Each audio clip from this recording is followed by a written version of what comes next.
All right, so we're going to follow up with what we were talking about yesterday with some fat loss stuff. Uh, so, like we talked about yesterday, the calorie system is faulty and shouldn't be used. But what we have to really kind of look at is one of our primary things, and there's multiple things about this. But one of the primary things we want to look at is the hormonal function that creates fat in the first place. So remember, we eat too many carbohydrates, we get the sugar comes up, body releases insulin moves the sugar into storage, it moves the glycogen in the muscles, glycogen in the liver, the remaining amount is turned into fat. So that's the easiest path to fat we've got, so that's what we're going to focus on. So what we're trying to look at is how do we keep the insulin levels low? Well, the easiest way to do that is to eat foods that have a low glycemic function. So when we're looking at that, we want to start taking out the foods that have the high sugars, look at the glycemic index of each individual food. This sounds like it takes forever, and it kind of does, but once you get it all kind of put together for your diet, it makes everything super easy. And it's worth it. Like this is what, like I sit down with people and we go through this. And so this is how they figure out what their diet should be. But you look at the glycemic index, which is the glycemic index is how quickly the food you're eating turns into sugar. And it's really important to know, especially depending on your somatotypes. We've got ectomorphs and mesomorphs and endomorphs. And depending on that, you're going to have a different functionality of this. But let's say that you're your average person between, let's say ectomeso and endomeso. So that big swath of people, the insulin control is going to be the big thing. So how much sugar are we bringing in? And that's going to be kind of how we kind of base everything off of. Now, when we also look at this from a diabetes standpoint, what you have to understand, it's funny, every time I mention diabetes, the connection gets bad. Whenever we're talking about diabetes, we have to understand it happened again. That's hilarious. I said the word twice, both times. Anyway, when you have that, what ends up happening is your insulin's held too high, too long, and so your body can't process the sugars, can't move them around. And a lot of that is from diet. However, it's not entirely from diet. What also happens is that when you have high inflammation, your body will also hold those insulin levels high. This is why it's really important to, when you're pulling inflammatory panels, to pull fasting insulin. Because if you haven't eaten anything, in 12 hours, and your insulin is sitting at, 16, then we know that you have other issues. We got, either your diet's really messed up or you have significant chronic inflammation. Typically, what we start with on that is parasitic infections. So if you're trying to lose the fat, and you haven't really gotten into a position where you feel like you're losing it, I would get your hormones pulled. Testosterone total, testosterone free, sexual hormone binding globulin, and insulin are going to be the big ones you want to look at on that. If you don't have somebody to walk you through that, I will. You're going to have to get a hold of somebody who actually understands that. The medical doctor's not taught this stuff. So those are the four you're really going to want to look at. Once you guys reset those, oftentimes that insulin piece is where we have to start kind of dealing with it. And so it's kill the parasites, kill the yeast, restore the gut, and then quit feeding your body toxic stuff. One of the big things that we see is when you actually start breaking down diet properly, you break it, you break the carbohydrates down into fat, fiber, sugars, and randoms. You break the proteins down into digestibility, and you break the fats down into saturated, unsaturated, polyunsaturated, those sort of things. So the polyunsaturated fatty acids, the PUFAs, those are also your seed oils. Those are high in linoleic acid, and they cause a ton of inflammation. So here's the funny thing. People will start eating a better diet. They'll be like, oh, look, the macros are better, on these, on what we call dirty keto, right? So the macros are great, but there's, seed oils and things like that in it. Well, guess what? Those seed oils are going to hold your insulin high as well and not allow you to actually start getting into the process where you're changing metabolism and we're starting to lose this fat. So a lot of times by going dirty keto, that's setting you back because it's creating more inflammatory issues than you had to begin with. This is why we talk about getting all the processing out. You can incorporate those dirty keto tools as you go along, but I wouldn't make your diet, I wouldn't put them in your diet very heavy, especially at first. And so what ends up happening is that you can bring those inflammatory levels down, and then that's where a lot of your water comes off. So when we talk about losing fat, the reason I specifically talk about losing fat is because losing weight is probably the worst possible metric you can use. I see a lot of people after Ozempic, these guys would come in and they would have lost 20, 30 pounds. And, 10 or 15 pounds of that was muscle, which is, let's just break that down for a second. The reason you lose the fat in a normal system, even with Ozempic and Wegovy and all those things, is because of your muscle tissue. Your metabolic function lives in your muscle tissue. And so if you do anything that disturbs it or breaks it down and gets rid of it, you're actively lowering your metabolic function. You're actively lowering your body's ability to utilize fat as a fuel source. So this is why a lot of people are like, oh, I lost my 15 pounds. And they go back on their diet. They get gained the 20 pounds. And then it's so much harder to lose the second time because you've lost, most of the weight you lost was muscle mass. So, and this is also why when you put people on a cleaner diet, you get their water in, you get all that stuff taken care of, people will lose, between 5 and 20 pounds in the first 10 days. And people freak out. They're like, oh man, I'm gonna hit my goals in like 2 weeks. Nope. It's all water weight. All that water is coming off of you. And water weighs 2.2 pounds per liter because a liter is equal to a kilogram. And that's how we do the math. So if you lose 1.5 liters of water, I mean, you're going to end up losing, 4 or 5 pounds. So, when we start looking at, where this weight is coming from that you're losing, that's super important because you don't want to lose any muscle mass. In fact, what the best thing for a lot of people to do is to gain the muscle and lose the fat at the same time. So you don't lose any weight at all, but you just start looking leaner and leaner and leaner and more muscular as well. That's the best way to go. Everybody who's talking about lifting weights and gaining muscle and this and that, and everybody talks about how building muscle is the best way to lose fat. That's 100% accurate.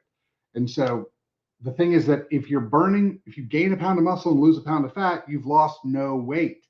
This is why I always tell people, do not use weight as your metric because you have no idea what you're losing. Now, if your strength is going up in the gym and your endurance is going up and your energy is going up and everything's getting better and you're shrinking in size and you're staying the same weight, that's exactly what you're trying to do. That is the goal. The goal is not to lose weight. The goal is to lose fat and replace it with muscle. So you're healthier and more functional.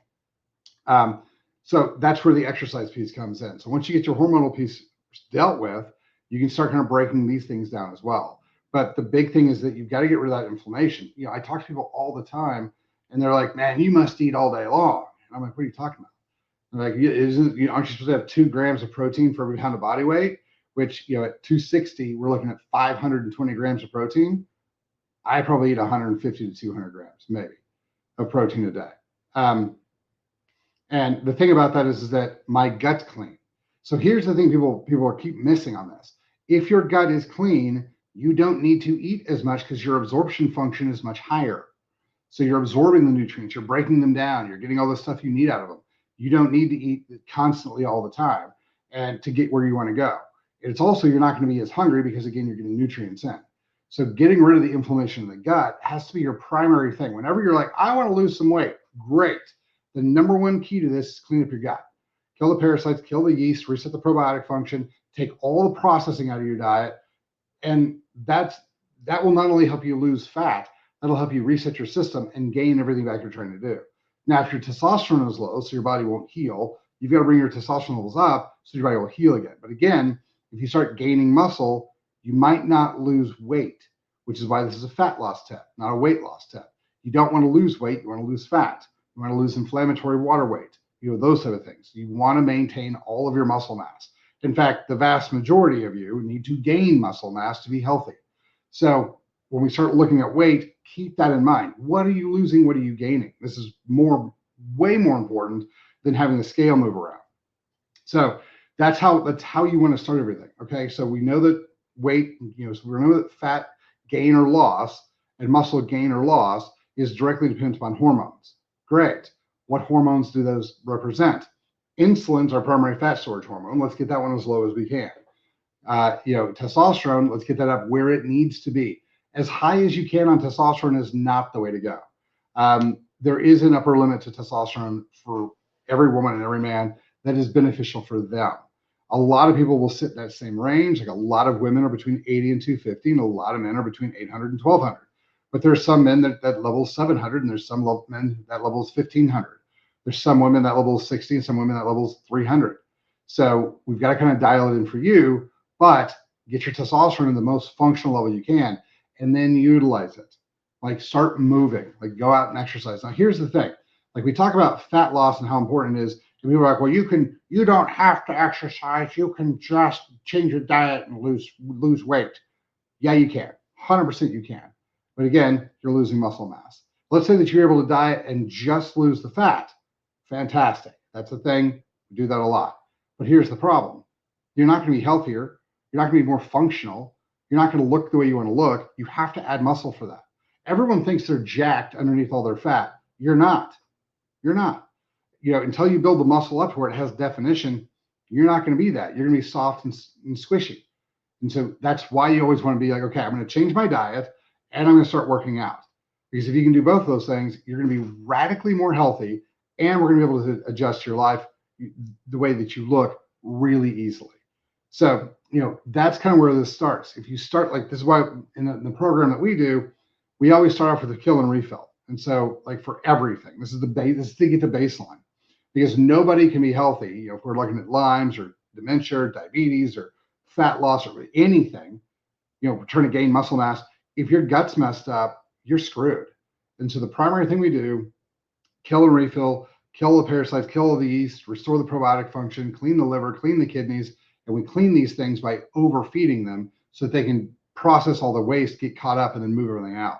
And so now that the liver and the kidneys are cleaner, the gut's ready to go, we start feeding it properly, and all of a sudden everything turns back on. Now, people talk about gut flora all the time, and it's as if people have a gut flora, which could not be anywhere closer to further from the truth. Everyone's gut flora is a little bit different. And the other thing you have to understand is that the idea that everybody's gut flora is a little bit different. It's based a lot on the food you're eating. So if you're eating processed foods, those processed foods are going to kill and destroy and bleach out a lot of the stuff that's in your gut, because by definition, they can't be utilized. And they have chemicals in them to prevent bacterial function.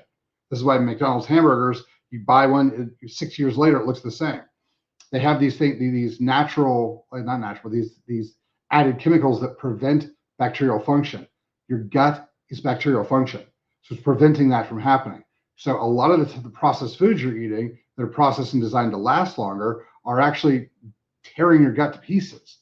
And so that's the other reason we got to get off all the processed foods. So you move over into a cleaner, more natural food set that your body can now deal with. So what happens a lot of times is, if you look at somebody who's been carnivore for a while, their gut flora is obviously going to be different than someone who's been vegetarian or vegan or paleo for a long time, because of what they're eating and where they're getting it from. So that's where a lot of this comes from. So when you start kind of moving back over, you're like, okay, this is the path my body's going to run, right? You get your macro set more or less where it's supposed to be. You get your food sources more or less where they're supposed to be. That's why all of a sudden, after a couple of weeks and a couple of months, people feel so much better. And like, oh my gosh, I feel amazing. Yeah. You take the processed foods out that allow the gut flora to naturally start to come back, and then you're eating foods that are feeding the gut flora, and then we move through. This idea that, oh, you got to eat a lot of fiber to, feed your gut flora, that's stupid. That is not a thing. By definition, fiber is indigestible. You're not going to help your body digest by giving it indigestible things. Now, there are some things that we're counting as indigestible that are not really. So, for instance, almond flour is listed as a big fiber. The problem is that when it ferments in the gut, it turns into a short-chain fatty acid. Short-chain fatty acids are immediately used, and it's one of the fastest ways to shift the body over into a fat-burning state. So, yeah, almond flour has some functionality to it. And so if you get your gut set up right for it, it'll actually start converting that over. And when you eat almond flour, it can be a way of your body, increasing the utilization of fat for fuel. So there's a couple different things as you go through that you kind of have to understand about the gut. But if you don't get it clean and don't pull the inflammation out, you're not going to absorb nutrients very well. You're going to have a lot more inflammation. Your body's going to have to deal with that inflammation instead of building new tissue. And so you're going to have detox issues. And so the other issue we run into is that a lot of people's fat content is made of these fake bad oils. And so a lot of times what's going to end up happening is that your body's going to have a harder time slugging through, turning that into energy. So again, I can give you all the chemistry, but just just understand this one. If you're trying to reshape your body like you want to, whether you're trying to gain muscle mass, or you're trying to lose fat, or you're trying to do both, you're just trying to get healthier, you cannot eat processed foods. Again, the more man messes with something, the worse it gets for your body. because your body was created from God. It's created from naturally. It's designed and created in a specific way. You need to give it the chemicals it was designed to have for it to function its optimal. This should be common sense. Hey, the thing man has done to keep bacterial function from happening to food, and then they're going to feed it to you. And the entire way that you gain nutrients and energy and the whole thing is by bacterial processes. And we think, yeah, this will work out. This is how it's supposed to be. This is a terrible idea. So cut all the processing out. It'll make you it'll help you get all of your goals faster. We've taken some guys who were, had their hormones pretty much more or less where they're supposed to. They had their workout was pretty solid. Their sleep was pretty solid. We touched up their supplementation a little bit, and we took them off all their processed foods, and all of a sudden they started gaining muscle mass. All you teenagers who are trying to gain muscle mass, who are eating trash food, stop. Meats and vegetables. Like, that's it. If you guys really want some of the stuff, like all the dessert stuff that like we make and stuff, we make it with eggs and butter and almond flour, and like all these ingredients have normal names. The only thing that we use that might be a little off normal is allulose or monk fruit, which are plant derivatives, stevia. I'm a big fan of erythritol, which is a naturally occurring substance. So, those sweeteners work really well. And then you kind of have to factor in the idea of don't use oils that are going to toxify you. But we'll go through a little bit of that later. Thanks for your time. Went long today, but thanks for your time. You guys have a fantastic day.